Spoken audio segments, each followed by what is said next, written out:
Good evening, gearheads. Welcome to Speed City. This is John Massengale sitting in studio with Les Kaiser. Good afternoon, Mr. Kaiser. Yeah, buddy. It was a great afternoon in Austin, Texas. Man, it was Lots like of things 80 going degrees on. today. It was beautiful. It was beautiful. Got a lot of hiking Austin, in. Texas, baby. Baby. Lots of cool cars out driving around and bikes. I was envious for some of those bikes I saw today. Well, we need this weather to hold for about another week because we got the World Endurance Championship coming back to Circuit of the Americas. Ooh, Man, yeah. I am excited. We're going to be out there. Jonathan and I are going to be on the microphones out there on the PA system. And we're also going to do a live post-race broadcast out there. Do it live. We're going to do it live from the Circuit of the Americas next weekend after the race. So if you're in the car on the way back or just in town, you didn't make it, check us out after the race next weekend. But hey, man, we have a fantastic show tonight. And let me run down who we have on the show. We have live in about a half hour, we have Corvette driver Jan Magnussen. I mean, a legend in Corvette racing. And he's going to be with us live in about 25 minutes or so. But we also have interviews with American racing in the World Endurance Championship, Gustavo Menezes, and he's from California. And we also have Ben Barker. We got an interview with him. He's also racing in the World Endurance Championship, racing in a Porsche in the GTM class. Of course, Gustavo in LMP1 now. You know, he's had a fantastic career all the way up to winning Le Mans in LMP2.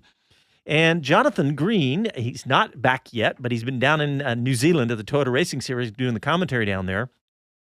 And he just sent us an interview with American Spike Kohlbecker. And Spike, he said, is the most improved driver at the Toyota Racing Series.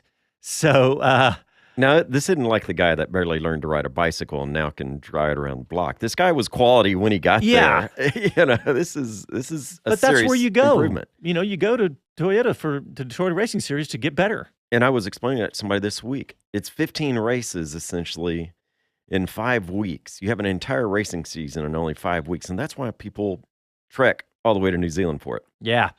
And Les, what happened out at COTA this weekend? Super Lap Battle? Oh, man. Super Lap Battle had a fantastic time. Had Lone Star Drift out there running, all kinds of things. Hey, big shout out to one of the top performers this weekend. You'll love this, John. 800 horsepower, 1999 GTS Viper, turning a 214 in the hands of Antonio Calvo of Calvo Motorsports. 214. I mean, that's... Well, what's relative to? Well, okay. You're good with numbers. Well, I just, Formula One is 137. IndyCar is about 10 seconds slower, like 147. And then, I mean, if you're under 2 minutes, you're in a open wheel. Yeah. I mean, LMP1 is down in there. LMP1 actually has been between Indy and Formula One. So a 214, okay, so let's think about the GT. Car. Well, yeah, but let's think about the GT Le Mans and GT, any GT class, WEC or IMSA. I mean, that's approaching what they can do. Yeah. Of course, this is a 1,000 horsepower Viper, right? Yeah. And so it was a great one. Definitely check out Super Lap Battle on Facebook and some of their media outlets. You can still see what they've been streaming all weekend, and great turnout of the drifters out doing Lone Star Drift exhibitions and everything. So great turnout. I saw a lot of folks out there. Big entertainment for $10 for the weekend. Hey, tonight we are going to give away some tickets to the World Endurance Championship at Circuit of the Americas next weekend. So if you can get to COTA, then I want you to go to our website right now, speedcitypodcast.com/win, W-I-N, as in win some tickets, because we're going to give away 2 sets of 4 tickets. One of those sets is going to have grid walk access. There you go. So go to speedcitypodcast.com/win and enter to win there. And we're going to give those away probably in the next 24 hours. So yeah, even if you've signed up there before, as I know a lot of you sign up every time we we put it out there. I know our list is getting pretty big. Yeah, I like that. And so even if you've signed up before, go sign up at that link again, and you'll get credit for joining us. Let's see. You know what? Hey, producer, do we have the President of the United States queued up? We got to play. I didn't know he was joining. Do we have to stand up for this? Yeah. He's not calling in live. But that was pretty crazy. That'd be huge. That was huge that the president was out of Daytona. So let's hear from the president right now. Daytona International Speedway, we love our country, and it's truly an honor to be with all of you at the great American race. Gentlemen, start your engines. Ha! He did a pretty good job. I've heard lots of people mess that up. And I could care less about politics at all. I just think it was cool that and Air Pants Force on One, fire. You not caring about politics? Well, Okay. I'm saying, Hey, in do we this have a lap time context. for the Beast?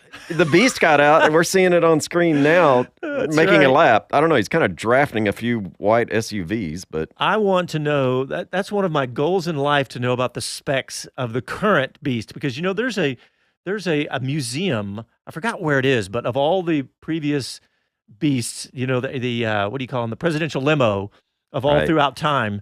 But I can only imagine what kind of technology, what kind of engine, what kind of chassis. I know it's built on like a 5-ton pickup truck made to look like a CTS Cadillac. But Right. anyway, that was pretty cool. very cool, very cool. All right, hey, I want to go to play this interview from Spike Kolbecker, because this interview is this young American that we just talked about racing down in New Zealand at the Toyota Racing Series. And Jonathan just got this. Jonathan's actually in the airport going from one track to another in New Zealand. He's going to be home next week, of course, but he just was in the airport, caught up with Spike Kolbecker. So let's hear that interview now, if we're ready. Hold on just a second, guys. We'll get it ready here in just a second. Yeah, it's in the drive. So, but Spike is, there's not that many Americans get down there. There's been about 1 or 2 a year get down there, but I think we got it ready now. Let's hear Spike. Okay, Speed City fans, your intrepid reporter never stops. And I'm at the airport, bedraggled, as everybody else is, because we've just come back from the last round at Manfield, and we're at the airport. And I'm here with the most improved driver, which I'm about to tell America is America's own, Spike Kolbecker. Congratulations. Oh, thank you. Yeah, this season's been amazing, but also very difficult. And I'm just so happy that I was able to improve that much. Everyone back at home's like, yeah, keep ticking away, because beginning of the season I was qualifying a 2.5 off pole, and then with my third this past weekend for qualifying, I was 10.5, and then for my fifth I was 600ths. So it was just great to end on a high note and to really build momentum. You looked a little shocked at the prize giving last night. Did you expect that award and the video and everything? Not really. I'll have to watch the video over again, because I was walking up, so I didn't get to see it. But yeah, I was very happy, and it was great. The big news, you're headed back to the States now, and for the first time you're going to race in the States, and you're racing with the team that you race for here. Yeah. So Gary and Tina have been very, very nice people, and we haven't fully released that yet. Sure. Well, that's my hope, put it that way. Yes. But hopefully we can continue working with Gary and Tina in the future. Like I said, they're very nice people, and they have a great team, like they've proven this year. So it's great to continue working with a really hard-working team. So back to the States now, or rest, or what are you going to do? So I go back to the States today, and we fly on President's Day. So actually we have to stay in San Fran because plane tickets are absurd in America. Yeah. And so we spend the night in San Fran, and then I get home Tuesday, go home, see family, friends, supporters, and I get to see my girlfriend. That's good. And then I'm actually off to Aruba in like 2.5 weeks for spring break, which is going to be fun because it's a boys' trip, and there's 4 of us boys and a few girls, so it's going to be. I'm excited to relax, but I also have to get back home and keep working. Finally, we spoke to you on the show before you left. You were excited. You didn't know what the future held, as it were, in terms of the New Zealand experience. Just sum up what it's done for you.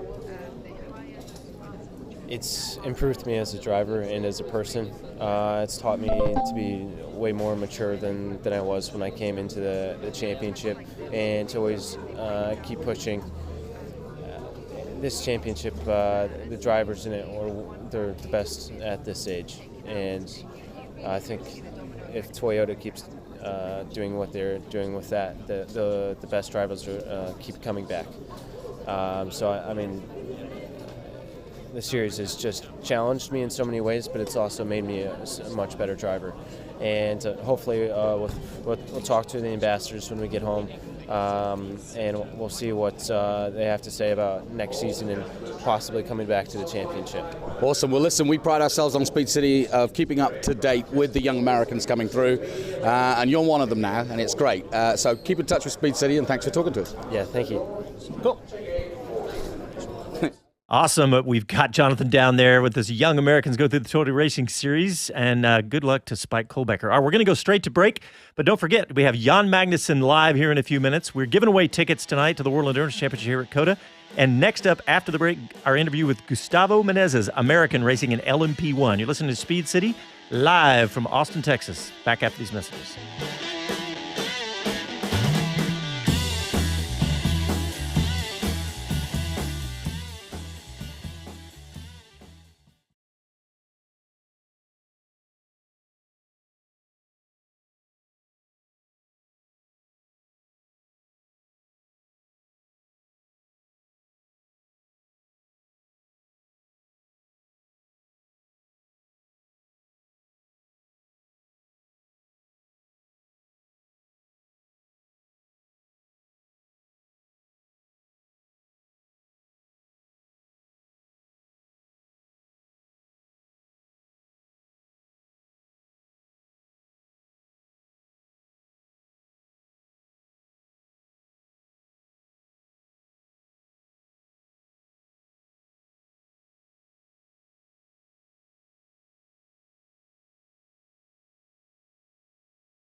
Hi, Brendan Hartley. This is Speed City.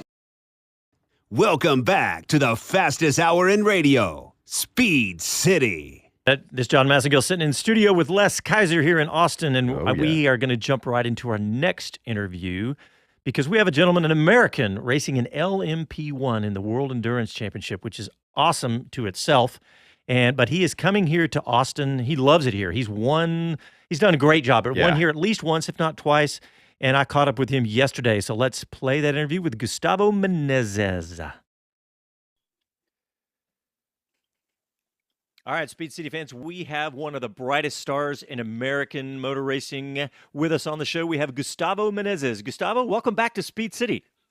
Hey, thank you guys for having me. I'm super excited to get back to Austin, and even more excited to be discussing it with you guys today. It's going to be a fun weekend. All right. Well, you know, we don't get to talk to a lot of Americans in a lot of this racing. You're from Los Angeles, right?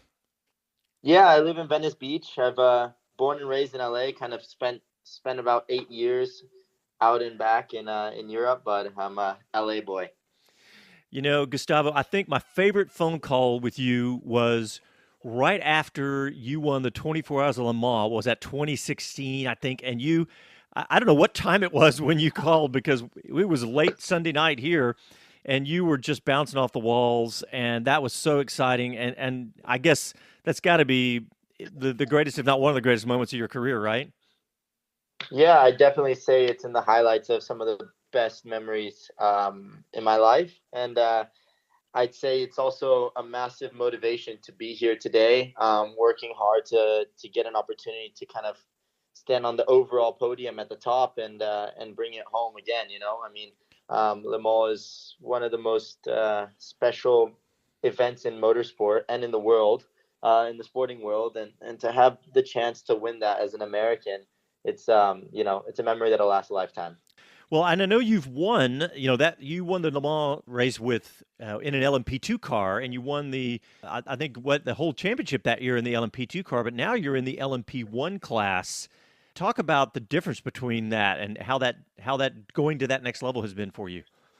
Yeah, obviously, growing up with a single-seater background in Formula 3 in Europe the years before I stepped into the LMP2 championship or the WEC championship in LMP2, it's something very special. I've been watching Le Mans for a long time, and to have the opportunity to fight for the honors at Le Mans, at these races in the World Championship, it's something massive. And now, obviously, not to track too far away, but with the hypercar regulations coming and this convergence, it's the place to be. It's going to be a very exciting next few years in motorsport and in the sports car world. And to add on that, having won my first World Championship on my rookie year, winning Le Mans, and to add to that, coming home to Austin, which for me, I was so upset that it wasn't on the calendar. I raced there in 2016 and 17. We won both years. We qualified pole both years. It's one of the most special tracks for me. To come back, I think we have a great opportunity this year because of the Success Handicap. It's our turn to fight with Toyota, and there's nothing more special than having it be for what I consider the home race, being an hour and a half flight away from my house. I know you just touched on a bunch of things that I want to talk about, the convergence and the hypercar, but let's start with the performance that the Toyotas have been hampered with, and how that affects you guys. You said you're really hyper competitive with them now, right? Yeah, it's been the most exciting thing that's happened in the championship since Porsche and Audi kind of stepped back, not having a real competition for the overall win in the WEC races has been really disappointing to the fans. And this year, with this Success Handicap, it's given an opportunity for us to fight with them, for Toyota to actually have a team to fight with. It's had an opportunity for the fans to have exciting racing to watch, and it's really brought a little bit of fire back in the championship. And having won that race in Shanghai was something magical for us. And then backing it up with a pole in Bahrain really showed us, okay, we're here to fight. Unfortunately, we had an incident in turn one which caused later damage and didn't really give us the opportunity to fight with Toyota for the win. But that being said, this Success Handicap is what's made the championship exciting again. It's made it fun for racing. Now the Success Handicap will sway a little bit more in our favor for Austin. I think we have a really big possibility for different teams winning, and hopefully a fight for the World Championship until the last lap of Le Mans. That's kind of, that's the dream for everyone. Yeah, that's including us, the fans. That's the dream. But let's talk about the convergence. That was announced not that long ago. That's really exciting. Yeah, I mean, honestly, it had me jumping up and down when I saw the news. It was something I remember going out for morning coffee, and I knew there was going to be a big announcement, but I never knew it was going to be to that tier, because I was actually in Austin speaking with a few of the radio channels a few days before Daytona, and Gerard said he was out to Daytona to make an announcement. So I was like, okay, well, this must be interesting. So seeing that, it's humbly for the championship, it's exactly what it needed to keep it alive. The WEC is obviously one of the most important championships in the world of motorsport. I mean, when you go to the FIA Gala and you're honored there with, the Rally World Champions and the Formula One World Champions as one of the top tier racing in the world, it was really struggling with the lack of manufacturers in the top category. And I feel like the championship was beginning to become, a train without a lead, without a head. If you don't have manufacturers fighting for wins, you don't really know in what direction the championship may go, And obviously with Aston Martin and Peugeot announcing was already a big health change for the championship. But now to add on that, to have this convergence, when you look at the history of motorsport and you look at sports car racing, at one point, it was probably one of the biggest forms of motorsport in the world, especially in the 60s and 70s when Formula One drivers came to race in Daytona and Le Mans and Sebring. Like, that's what people know. I mean, you watch Ford vs. Ferrari, that's the era that people knew Le Mans worldwide.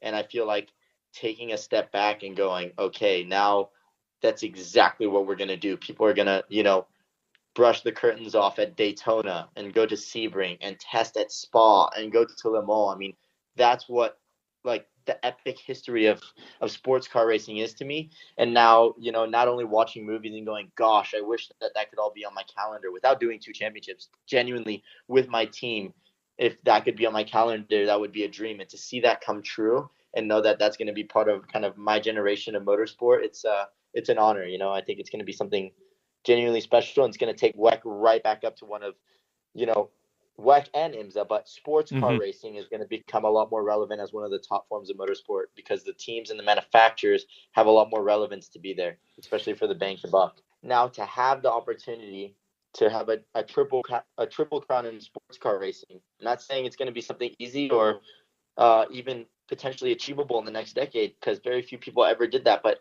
to say there's a chance to win Sebring, Daytona, and Le Mans in a year, I mean, who ever imagined that happening?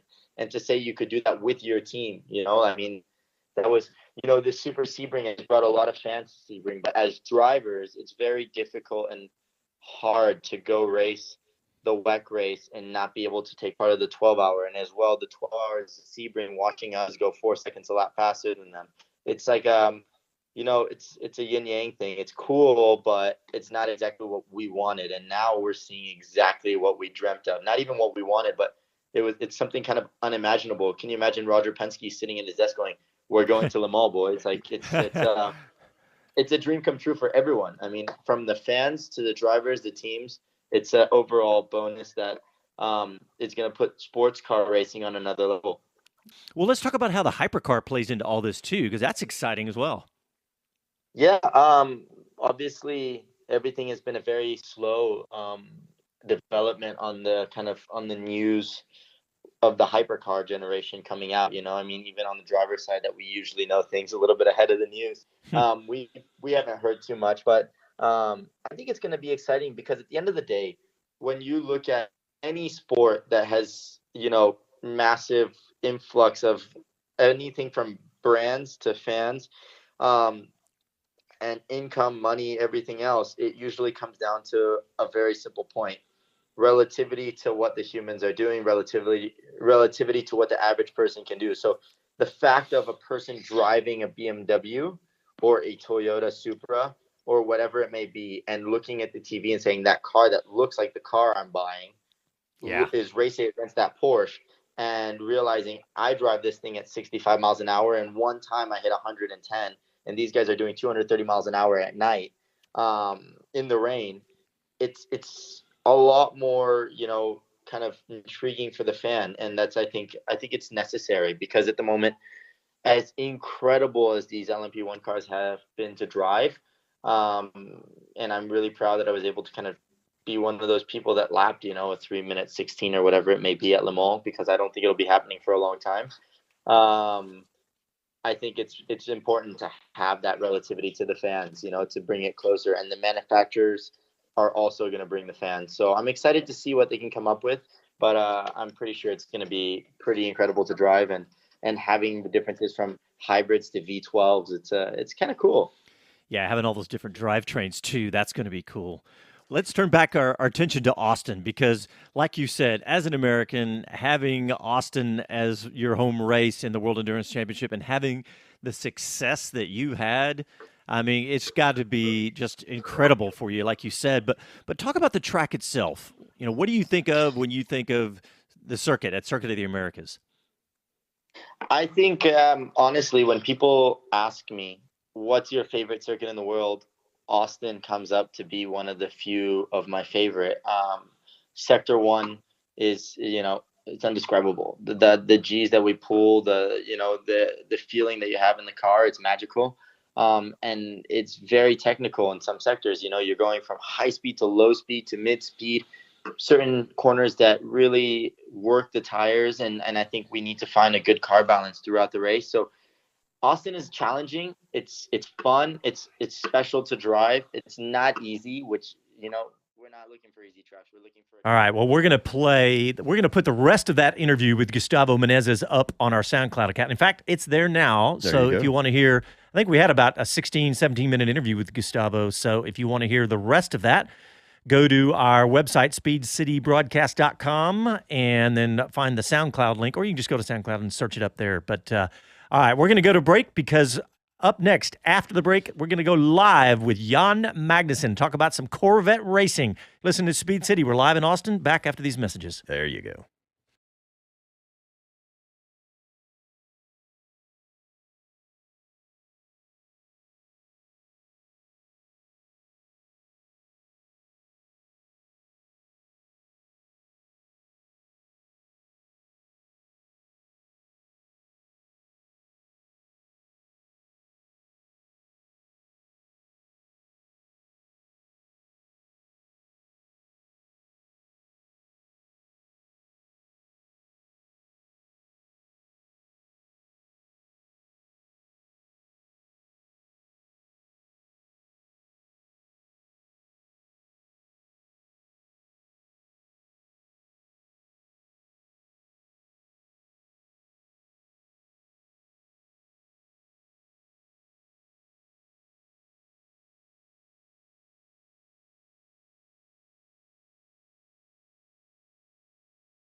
Hello to everyone. This is Gunther Steiner. This is Speed City.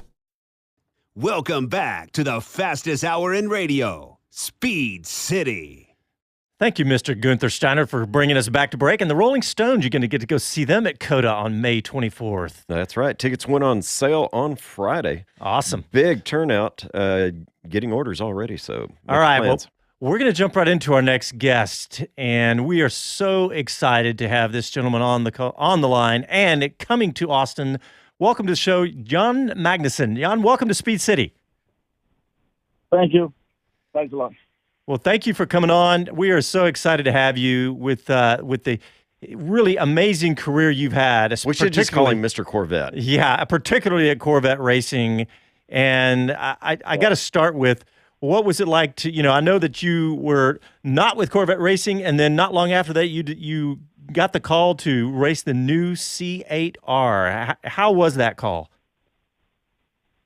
Well, it was obviously pretty exciting. I was involved in the development of the car throughout the last year or so, both on track and in the simulator. So I'm super happy that I get a chance to race this car for a couple of races now. It only seems fitting, really, to me, with the incredible career you've had with Corvette Racing and the fact that you were developing that car. It just seems fitting that you are getting to drive this car. And so let's talk about the car itself. I mean, so what do you think? How are you feeling about the differences? I know you haven't been on the in a full race mode yet, but I know you've been developing the car. How does it compare to the C7R? It's a completely different car. It's a new design, with the mid-engine and everything. And to me, it's everything is just a lot better. It's easier to drive. Has better downforce, better balance.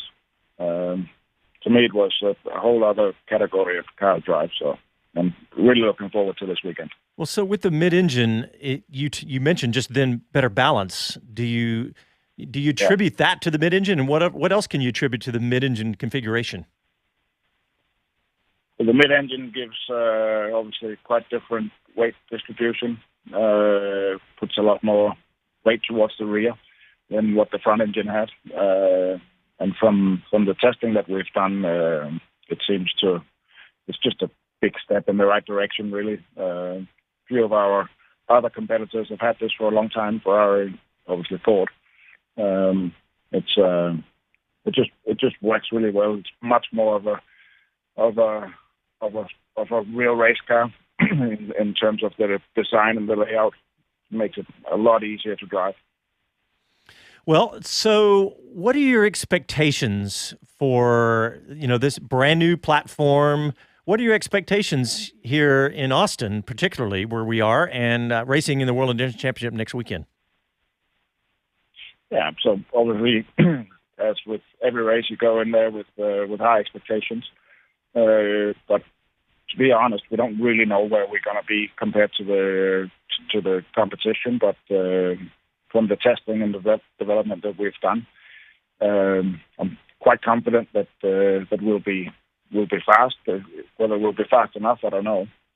The track itself at COTA, I think with the layout of that track, with the high-speed sections and being a track where you need the car to change directions really fast without getting out of balance, it should suit that. I hope it does. And we've done a lot of work in the simulator, and the simulator seems to suggest that it'll be quite good. The heavy weight on your shoulders, being a driver for, with a lot of Americans' hopes with the Corvette. I mean, it's just your career has been so fantastic. 4-time winner of 24 Hours of Le Mans with Corvette, and 4-time IMSA Drivers Champion, 35 wins. I mean, it's really an amazing career, and I would love to see. Are you gonna be able to race this also, the C8R at Le Mans this year? No, not at Le Mans this year. The deal I have with Corvette Racing is for the next 2 races of the WEC, the World Endurance Championship. So it'll be here in COTA, and then in March it'll be at Sebring, the 1,000 miles of Sebring on Friday before the 12 hours of Sebring. Unfortunately, it won't be Le Mans, but I'd love to come to Le Mans with this car. I think it's going to be fantastic. You just need to win these 2 races, Jan, and then maybe... There's no way they'd let you walk out the door. Maybe get somebody to change their mind, but that's not how it works. I'm here to try and do the best job that I can. And if we can win, fantastic. But it's also that the car is very new and very early in the development cycle, so we'll take whatever we get. But I'm sure it's already a big step in the right direction. But whether it's good enough to win or not, we'll see on Sunday. Well, didn't I read that you're going to get a chance to race for the first time ever, an LMP2 car at Le Mans? Is that correct? Well, hopefully. Hopefully it depends on whether the car gets an entry or not. But there's a Danish team, a top Danish team, that has approached me and asked me if they could get the entry, whether I'd be interested in doing an all Danish car. And of course I'm interested in that. So fingers crossed that the car gets an entry. And I've never done any racing in LMP2, so I did a test earlier, at the end of last year in Bahrain, the rookie test, actually. But 46-year-old rookie. There you go. Yeah. You know, there's one other Danish driver that I just really want to see you get paired up with, but I think he's going to be in Canada about that time. Your son. I want to see the 2 of y'all together at some point. It would be absolutely fantastic if that could happen. We're working on it, but the calendars are difficult to Well, he has 22 races, and so hopefully within the next year or so, his calendar will allow him to do Le Mans or Daytona. But Daytona would be cool to do with him as well. But obviously Le Mans is the big one, and maybe we can make that happen one of these years. Yeah, he's got some priorities right now. He's got a pretty busy schedule. Speaking of Kevin Magnussen, I got to spend some really cool time with him because when he came here to Austin for the U.S. Grand Prix, a couple days before, we all went to NASA, and there was a pretty small group of us, and Kevin was part of that, and he was blown away by that. We got to tour NASA with our tour guides were astronauts. And Kevin got to ride in one of the astronauts' Suburban around the campus, just hanging out with an astronaut. I know he was just blown away by that. Did he talk about that? It is a lot. So you sent me photos all day throughout the time you spent there. I'm a big NASA fan as well, and he told me that next time we need to go there together and experience that. He said it was absolutely fantastic. You got to drive the Rover as well. Yeah, I have video of him driving that Rover. I need to send it to you guys. Hey, well, next time you come this direction, he loved it.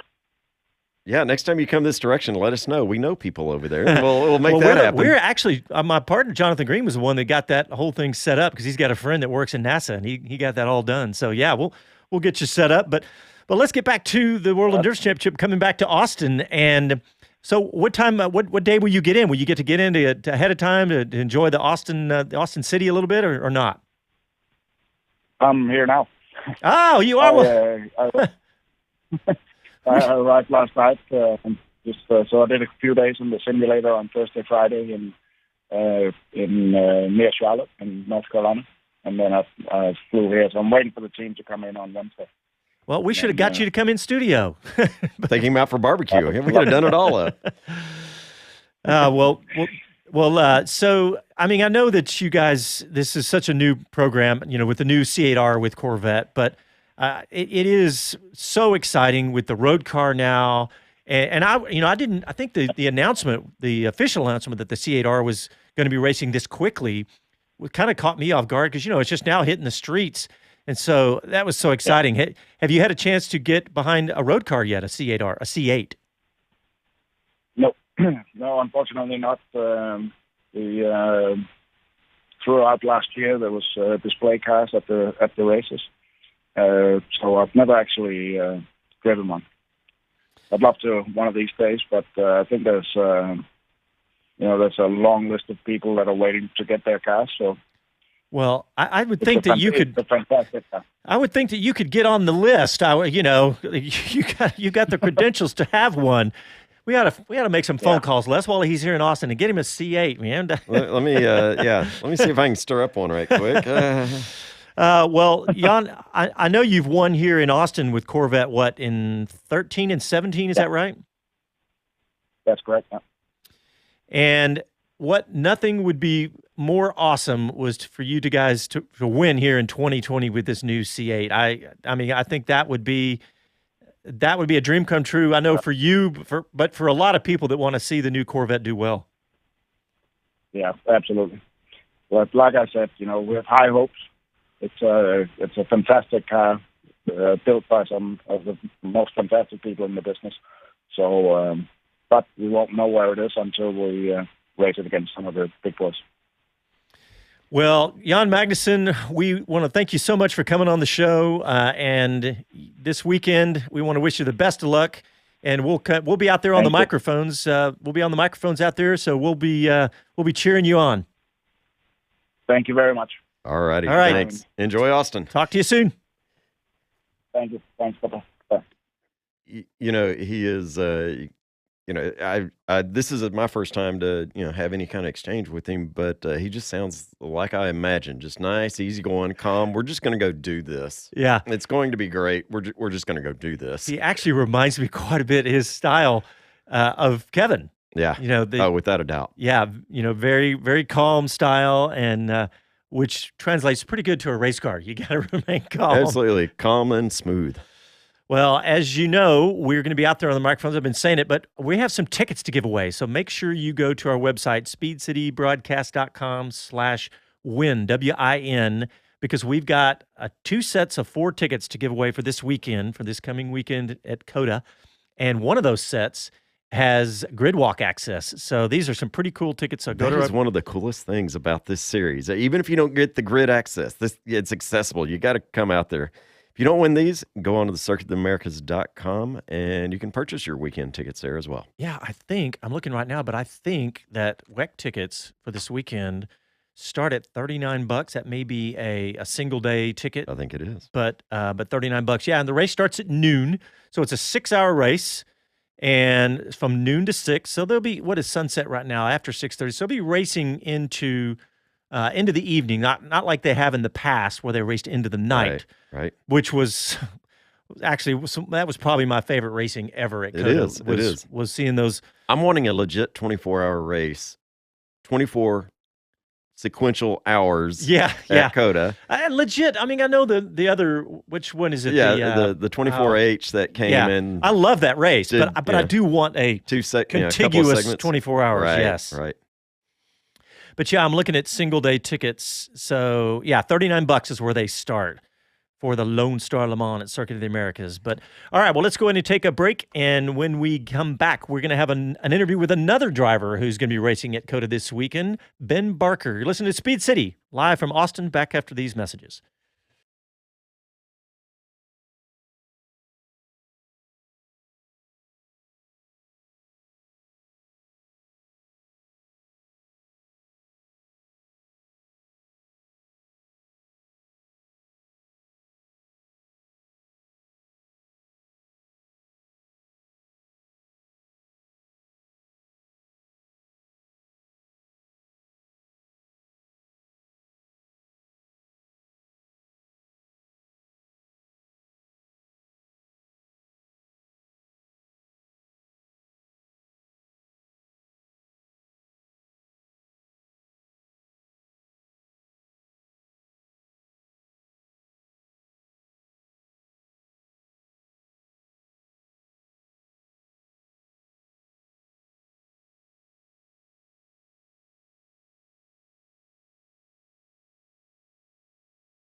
This is Alexis DeJoria, driver of the Tequila Patron Toyota Camry Nitro Funny Car. This is Speed City. Welcome back to the fastest hour in radio, Speed City. Welcome back. Alexis DeJoria is coming back to drag racing, I guess. She's going to light up that candle. I actually was texting with somebody this morning, so I'm going to see if we can get Alexis to join us after FIA WEC and talk about it some. Hey, before we go back to talking about World Endurance Championship, we didn't even talk about it. We had IndyCar in Austin this week. Yeah, we did. Our heads are exploding here in Austin with all the amazing activity out on the Circuit of the Americas. So this week, we had testing out at Circuit of the Americas. We had all the drivers here. We got to hang out with the drivers for a bunch in downtown Austin and then out at COTA. And the first day was a complete washout. I mean, it was just pouring. It was miserable. It was like 42 degrees and raining. Yeah, they were saying Austin. that it was the 50-50 rule that kept them from running. The 50-50 rule is 50-degree track temperature or air temperature. And if they both go below 50, then they don't want to run in this compound of tires. Well, yeah, they showed them sliding all over the track. It wasn't worth it. But the next day, so that was Tuesday, but Wednesday, they got some really good running. I think they had like 6-7 hours of running. And we caught up with one of the big stories, one of the cool stories anyway, Scott McLaughlin, as they call him down in New Zealand. And we caught up with him and talking about his, because he's a champion. He's a Aussie supercar champion. Yeah. The kid's young too, man. He's got an amazing career ahead of him. But we caught up with him, and so let's play that interview here. All right. Well, Scott McLaughlin, welcome to Austin. Yeah, thanks. It's I've been here once before. I loved it, and I love it even more. But I wish the weather was a bit better the last couple of days. Yeah, you guys have been in a monsoon out here. Yeah, it's been wet and cold. Unfortunately, it was so cold that we couldn't run. I think we could have run in the wet. It wasn't that wet. Just the cold Firestone just knocked it down. I understand for safety and stuff, but for me, I've just woken up. It's Christmas Day a couple of days ago, and I've been opening my presents. That's been my line the last couple of days, and it certainly feels like that way. Well, being a champion in supercars, this is, you've got an amazing career at such a young age. But what about this? This is like a dream come true? Yeah, it's a dream come true just to be in America. I'm very lucky to have a great job in Australia and compete in front of my home fans over there in New Zealand as well. And, it's to be here and standing here talking to you after my second IndyCar test is really special. And, I'm just trying to grab the opportunity with both hands. Well, so how much running did you get today in the dry? We got 6 hours, so from 12 to sort of 6. So the dry, it sort of, it dried up about 1 o'clock, but there's still a couple of dam patches out there. So, yeah, overall, I'm pretty proud to look at the leaderboard and be third. But there's obviously everyone's got a little bit more in their tank. Well, so tell us your impressions of the car itself, G-forces and the power and all that. Oh, it's just everything, and more. Like the V8 is very powerful, brakes well, got good aero, but this is just another level. This is, light, fast, brakes well. I've never, sunk so far in the seat when I've gone to brake. It's an incredible beast. Very lucky to have driven it, and at a cool track like this, which really has everything. So, I'm very lucky. Yeah, so particularly, what about the downforce? Yeah, the downforce is just immense, and that took still taking time for me to get used to. I found a really good spot towards the end with the setup and stuff, but I still don't think I've used it 100% of what I'm a little nervous to push the envelope and not sure how it will snap, because when it goes, it snaps so fast. So, I was pretty safe out there today, but I'm proud to be where we are. Yeah, your times look pretty good, actually. Yeah, the times were good. Every time we sort of put on the same number as everyone else, we were right up there, which is, you always have that confidence in yourself to do it, but it's a big ask coming here, and I'm going to study hard at this, but I've got another race to attend when I get home. I've got to get back into sort of V8 mode and work on it and see how we go. Well, speaking of those times, I bet some of these Indy drivers, full-time Indy drivers, are looking at it going, wait a minute, this guy's just his second test and he's already this fast. Look, I'm privileged. I'm not taking it for granted. I'm in a great team as well. One thing that's made a difference compared to Sebring tests is having data and being able to look at like Will's times and Joseph and everyone like that. So I've got the 3 best guys in IndyCar as teammates, and I'm very, very lucky for that. So what about this? To me, this just begs the question to maybe get IndyCar back to the Gold Coast. Yeah. look, I'm sure that you got the right owner now. Exactly. Roger loves Australia, and who knows? But look, it's certainly for I'm sure for Scotty Dixon, for Will to be back here and be back in Australia would be awesome. So you're going to race the Indy GP. Is this the last you're going to get in a car? Or are you going to get some more tests? At this stage it is, yeah. So I'll just see you at the Indy GP. But yeah, look, it's we knew it was going to be a tough ask, and we're pretty realistic about our goals. But yeah, look, today was a lot more productive than I could have ever imagined. So you're in America. You got your experience in the supercars. What about maybe a little NASCAR test while you're here? Oh, you have to ask Roger that one. I just go where they tell me to, and it's an opportunity that I try to grab, with both hands, regardless of what car it is. At this point, IndyCar seems like a right fit for me, lifestyle-wise, and less races. I can also focus on maybe potentially going back to going to Australia and racing this race. Would you like to do it? I never thought they would even consider me just because of my tin top experience and little IndyCar experience. But TC Rogers sort of reached out to me and said, if you want to try, and I'm like, yeah, look, I'm not going to say no to the two of the biggest guys in American motorsports. So it was a pretty easy yes from me, and here we are. Yeah, I think that's a no-brainer. Yeah, you never say no to Roger, right? Yeah. So, any other impressions from throughout the grid? Has everybody been welcoming? Yeah, absolutely. I went to the media day the other day, and everyone was really nice. Saw all the guys that I've always looked up to, like Scotty Dixon and Ryan Hunter-Reay, Graham Rahal, and then obviously these boys. Everyone's really welcoming. So, but at the end of the day, they're my competitors. So if they weren't welcoming, it doesn't really bother me. Well, so what about meeting a Kiwi like Scott Dixon? I mean, this got to be, a hero kind of moment, at the same time a competitor. Yeah, Scott's an incredible competitor, incredible man, like what he's done. He's put New Zealand on the map in regards to racing-wise, especially in America. And, I've always idolised the guy in some way. What he's done. He come over and he's turned nothing into something. And Indy 500s and 5 championships. It's incredible. So when I see him and shake his hand and stuff, it's kind of a little bit of a starstruck moment. But I've known him long enough that we can have a nice conversation without being too fanboy. Yeah, I bet that would be a little bit hard with a guy like Scott Dixon. Well, and you got to pinch yourself too. I know you're with the Penske team in the supercars, but being with the Penske team that Roger now where his position now in IndyCar, it's really got to be amazing. Oh, it's unbelievable. Look, it's a dream come true for a little kid from Christchurch. That's went to Australia to chase a dream, and eventually trying to chase another one right now. Scotty McLaughlin, thank you for coming on. We appreciate it. Thank you very much. Thanks for having me. Yeah, he's a really nice guy, man. Considering a humble guy, considering he's a champion, he's young, but considering he's a champion supercar driver and super humble. Well, it's a return. He came here with Aussie V8 supercars the first year.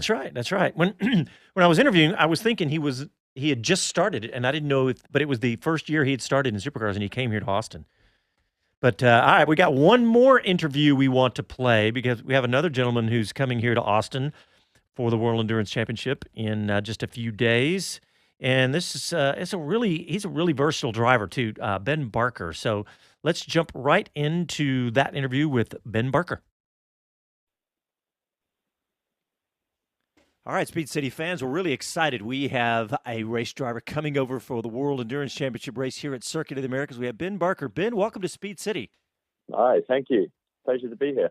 And man, we're getting excited to have COTA lit up with all the World Endurance Championship cars, and you guys have had a pretty good run at it lately, especially yourself. You've had a couple of wins here recently.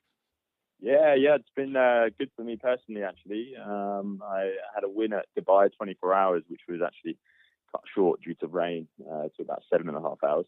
But a win's a win, so we take that.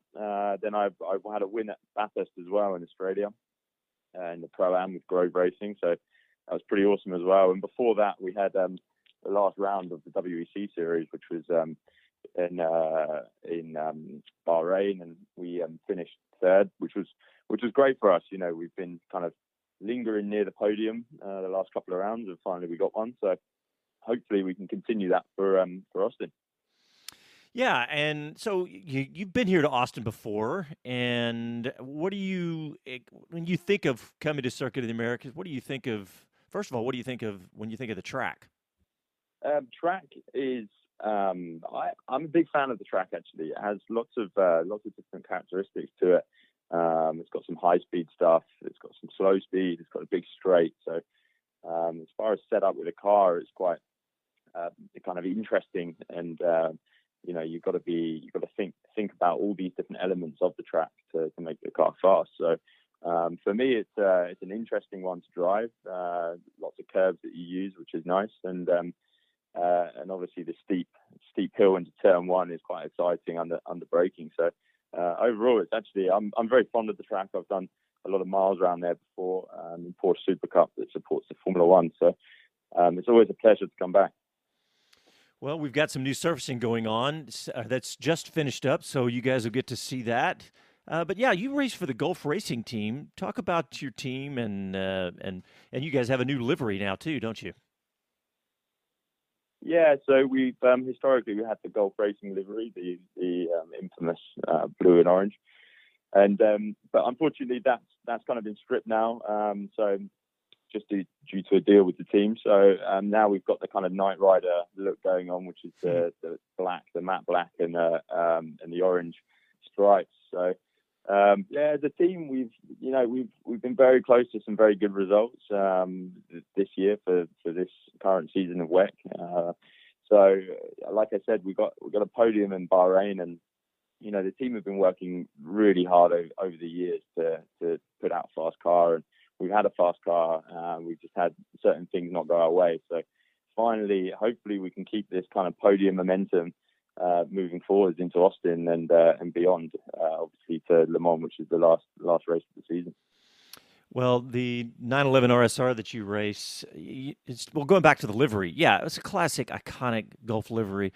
But you know what? I was looking at this when I first saw that black with the gold stripe. I was like, well, what happened to the old one? But it's kind of growing on me. I like it. So hopefully other people will like it too.